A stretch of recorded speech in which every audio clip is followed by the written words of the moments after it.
Now, Chuck, as a resident number 9, I'm going to have you touch upon getting the nines more involved, but I want to give you Beautiful. this stat to chew on. Okay, against Mexico, Josh Sargent had 13 touches and 0 in the attacking penalty area.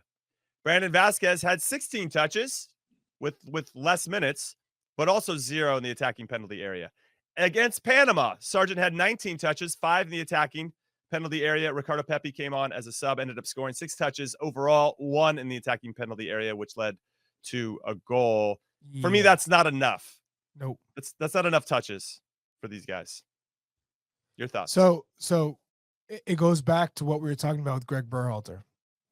When you had Weston, Eunice, and Tyler Adams, 3 midfielders, 3 dynamic midfielders, but they didn't have any connectivity to the attacking 3 because you had 3 ball winners. They tended to be more comfortable protecting the back 4.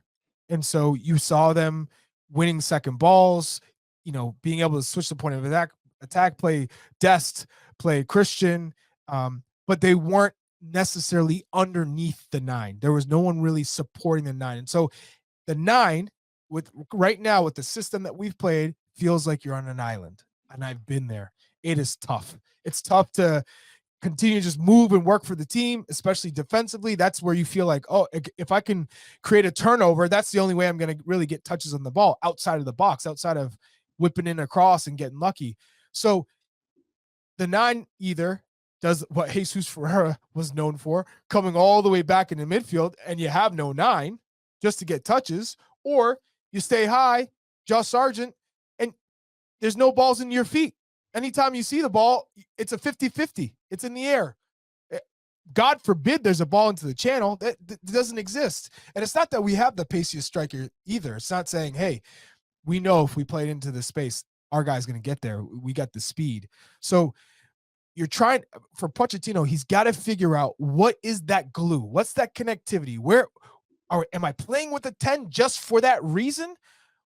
Does that disrupt our balance, the way we build out of the midfield? Or do I play with 2 8s? Do I play with, 3 midfielders that have the flexibility and the permission to kind of roam and get forward? So that's what Pochettino needs to figure out, because right now, any 9, no matter who the hell you are, Balogun to Sargent to Vasquez, you are on an island. It is you to bring other players into the game. No one's bringing you into the game.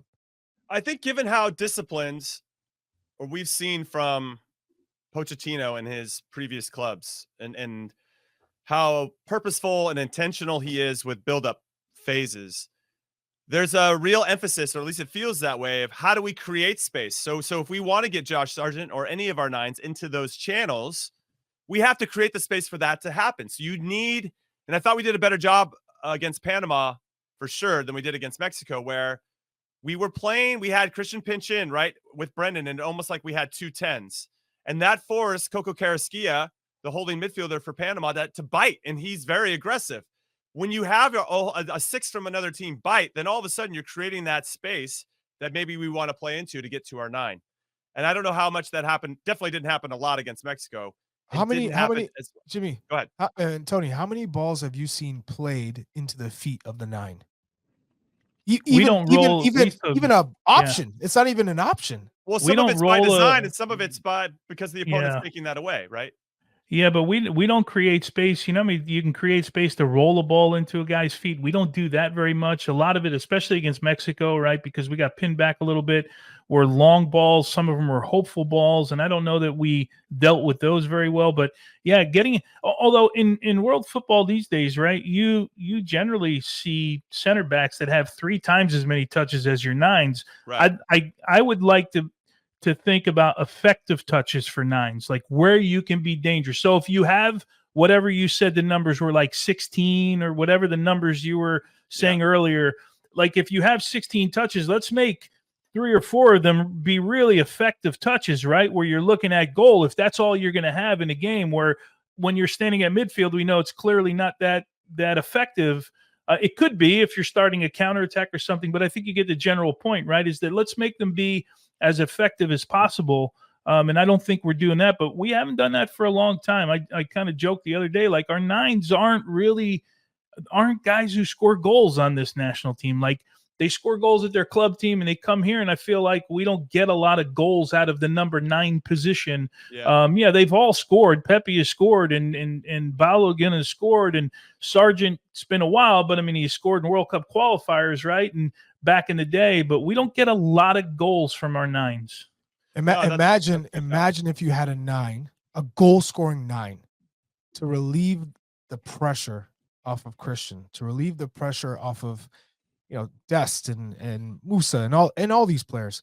You had a go-to goal scorer who's banging in goals that draws in everybody, sucks everybody in, and now you have this focus, and that's the space where everyone else likes to operate. Gio Reyna, Christian Pulisic, Timothy Weah, Yunus Musa.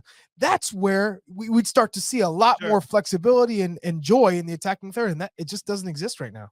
I'd say there's 2 examples that I want all of us to talk about. And for everybody listening, hit us up at Golazo America on all the social media channels to hop in on this part of it. And of course, in the chat, we appreciate you.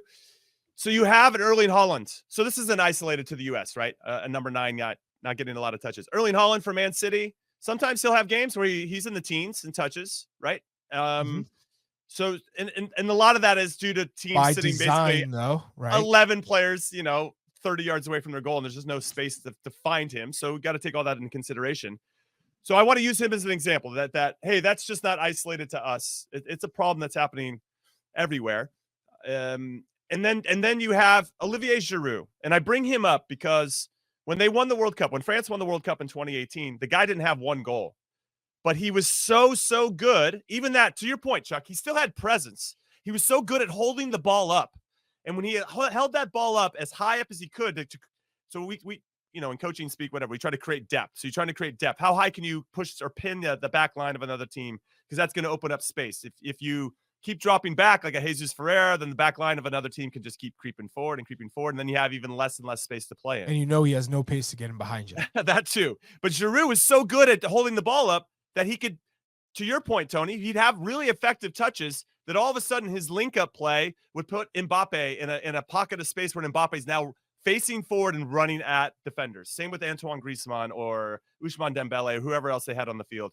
And I don't know if we see enough of that from our team either, from our 9, where we have an out-and-out hold-up player. I think about Mick Brizzle. I think about Brian McBride, who just was so good at that part of the game.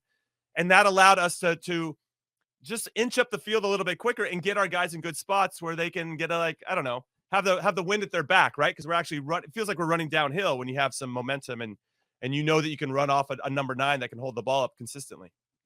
Yeah, I mean, McBride's kind of been an outlier for us, right? Like he did something that it was almost blind. You would know better than most as a defender, right? You get in trouble, you have a sense of where McBride was, and you play a ball into him. Over the top. And he's gonna hold the ball. Right? We don't really have that type of player. Like we haven't had that type of player for a while, and that's why McBride gets separated in the pile from some other guys, and that Charlie's game was a little bit different than McBride's was, but equally as effective, but in a different way. So that's why you separate yourself from some of the other guys, and we haven't established that. You mentioned Giroud. That's kind of my point with more effective touches, right? So if you only have 16, let's make them as effective as possible. Because in this day and age, sometimes that happens. But here's my question, Charlie. I don't care. Give me whoever your best forward, your favorite forward right now in the world is, right? It doesn't matter to me who it is. You just pick the forward. If you put that player in the Mexico game as our number 9 a week ago or whenever the game was, how does that change the game? Right? How does that player change the game? Perfect time to talk about if you had Erling Haaland in the team. Okay. So replace Erling Haaland and Sargent. Well, Erling Haaland, I think you're going to have players looking to play. Like that's where you're going. There's a clear message to the team that this is our most impactful player in the attacking half. We need to find ways to get him the ball. So you are constantly trying to figure out to feet into the channel, play it into his chest, but you are figuring it. And on top of that, he keeps the ball. So that brings confidence to the team because you're not launching up and being like, oh, is he going to do it? Is he going to hold up?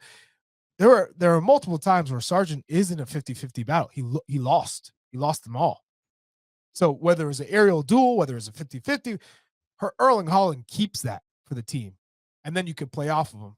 And on top of that, you're whipping balls in the box. You damn well know he's going to get on the end of it. He's just a freak of nature. So I think he impacts the game greatly because, one, now Mexico's not just throwing people forward. They know they're not winning that bullying match there, right? And so there's going to be a little bit more room in the midfield if they do tend to drop. And if they don't, see you later. That ball's over the top. The ball's in the channel, and he's going to get onto it because he has that type of pace. So we don't have that player, essentially. We just don't have that player. So that's where Pochettino has to go, okay, I've been here before where I don't have an Erling Haaland or a Harry Kane or Mbappe and Messi and Neymar. How do I make it work? How do I still find success? And that's going to be on him. I mean, he did it with Southampton, right? He had Jay Rodriguez, who probably had his best season under Pochettino there. So there are ways to try and figure out how to have more touches in the attacking half for the 9, and more importantly, in the box. Like you said, impactful touches where I'm threatening the back line. They're dropping because of my touch, and I'm moving pieces because of my touch and my involvement. And right now it's like prayers. For me, Erling Haaland has presence, right? It's so hard to teach, but so having that presence. But I think when you have that type of presence, just to put a button on this, you have more urgency, to your point, Chuck, of trying to find that player as much as you possibly can. Now, I look back at the 2022-23 season with Manchester City. Erling Haaland averaged 24 touches a game. So just to kind of give, and I bet you it's even less for Norway, right? Because I feel like Erling Haaland in Norway, we kind of like putting him, not to say I don't know where Norway is world rankings wise, but I think we're above Norway, but it'd be a good game. I'll tell you that. It'd be a good game. Odegaard and Haaland. And maybe not. Maybe Oscar Bob. Don't forget Oscar Bob drinking the good quality stuff. player. That's a big. They got Sorloth as well. Yeah, they're pretty solid. They're they stacked got some up top. players. Yeah, wait. Orlo scored a couple goals this weekend too, right? Let me just think that through a little bit more before I make any of these broad, huge statements. But yeah, I wonder. I'm sure his touches are just a little bit less. But if Odegaard's feeding you the ball, maybe I'm wrong.